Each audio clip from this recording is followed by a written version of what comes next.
Imagine this. You're at the biggest sporting event of the year. You see a winner cross the finish line, you cheer, you see the photos in the paper the next day. But what if, years later, history decided you were wrong? What if the official record was rewritten to say that what you saw with your own two eyes just never happened? Well, this is the story of how that exact thing happened at the 1968 Kentucky Derby. And that quote, that's the whole mystery right there. It's a sentence that just shouldn't make any sense. But in this one very specific case, it's absolutely true. The record books say one thing, but the eyes of millions, they say something else entirely. So that's what we're going to do here. We're going to piece together how a huge victory celebrated in front of the entire world, was just taken apart piece by piece and wiped from the official record, leaving behind the ghost of a champion. Okay, so let's get right into it. Let's start with the moment everything split in two, the unbelievable difference between what people saw and what the official record now claims. I mean, the disconnect here is just staggering. On one hand, you have the memory of literally millions of people. Dancer's image won, period. People who had a betting ticket on him went and cashed it. It was real. But then, on the other hand, you have the cold, hard text of the official record. Today, a completely different winner, and the horse everyone saw win is listed as finishing dead last. And this all went down so quickly. For 3 whole days, Dancer's image was the Kentucky Derby champion. Then, this lab report shows up, and the sport does something almost unbelievable. It's like they hit a rewind button on history and just changed the ending. A win became a loss. A champion became a nobody. So you've got to be wondering, what could possibly cause a reversal this huge? You're probably thinking it had to be some kind of powerful steroid, right? Some major cheating scandal. But the reality, well, it's a lot more complicated and honestly a whole lot weirder. The substance at the very heart of this scandal was called phenylbutazone. And the key thing to get here is that this is a therapeutic medicine. Seriously, think of it like an athlete taking ibuprofen or aspirin after a tough workout. It's for managing pain and inflammation, not for juicing up your performance. And this is where the whole thing gets so muddy, you know? When we hear drug violation, our minds immediately jump to cheating, to some illegal stimulant or steroid. But this wasn't that at all. This was a painkiller. And that put the entire controversy into this really gray area. Was helping a horse feel less pain the same thing as cheating? This quote really sums up the whole argument for the ban. The thinking was that a horse that's feeling less pain might be able to run past its natural limits. See, it's not about adding speed or power.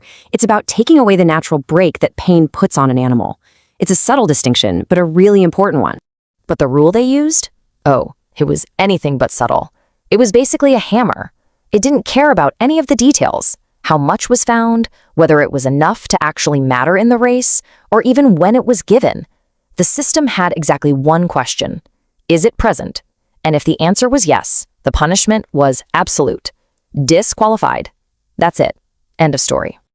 And the consequences of using this incredibly blunt rule, well, they were just bizarre.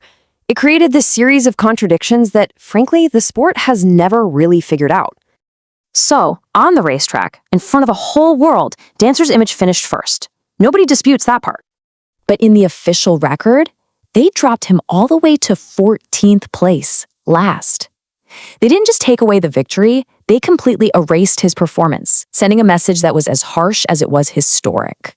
So, the new winner was a horse named Forward Pass, a horse that, crossed the finish line second. And it's probably worth mentioning that he was owned by Calumet Farm, which was, and is, one of the biggest and most powerful dynasties in the entire sport. This all brings up a pretty logical question, right? If they changed the winner, surely they had to change all the betting payouts to match. Well, this is where the story gets even weirder. You are not going to believe this. The sport basically decided to live in 2 realities at the exact same time. The record book says Forward Pass won. But the betting windows, they paid out like Dancer's image won. So if you bet on Dancer's image, you kept your money. And if you bet on Forward Pass, you got paid as if he came in second. The financial reality and the official history of the race were 2 completely different things. Now, with a situation this strange and this confusing, it was pretty much inevitable that the story would start to get darker. The fact that nobody had a good explanation created a vacuum, and that vacuum was filled very quickly with suspicion and rumors. Look, the owner and the trainer, they both swore up and down they had no clue how the drug got there. But when the people who are supposed to know best say they know nothing, it just invites all sorts of speculation. Was the lab sample contaminated? Was it a mistake? Or was it deliberate sabotage? All these questions started swirling around. And here's where we add another layer.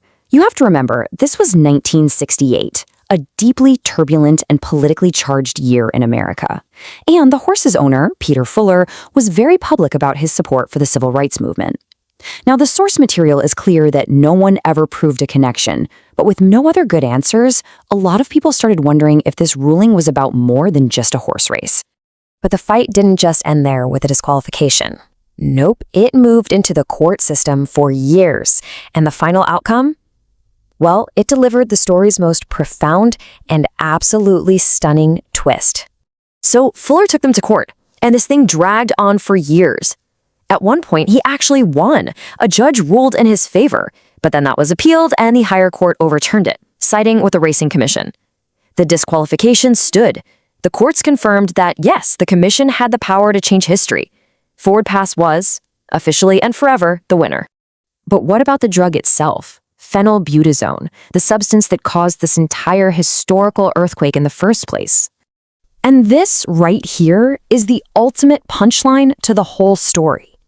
As time went on, the sport evolved, and the very same drug that got Dancer's image erased from the history books became a commonly used, totally legal, and accepted medication in racing. The rules changed, but the record book couldn't. So why are we even talking about a horse race from over 50 years ago? Because what happened to Dancer's image didn't just end in 1968. It basically created the blueprint for every single controversy that was to come.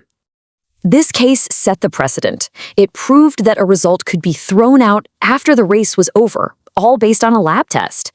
Every single time you hear about a disputed result or a medication issue in racing today, it is happening in the shadow of this one event. And this quote, it just perfectly captures the chilling lesson of this whole story. There's what we all see with our own eyes, right? Or shared experience. And then there's the official record, something written in a lab or a courtroom long after we've all gone home. And in the end, the record is what survives. Which really leaves us with one final big question. In the long run, what's more real? A moment that was witnessed and felt by millions of people, or a line of ink in a history book? The story of Dancer's image doesn't give us an easy answer. It just reminds us that sometimes they can't both be right.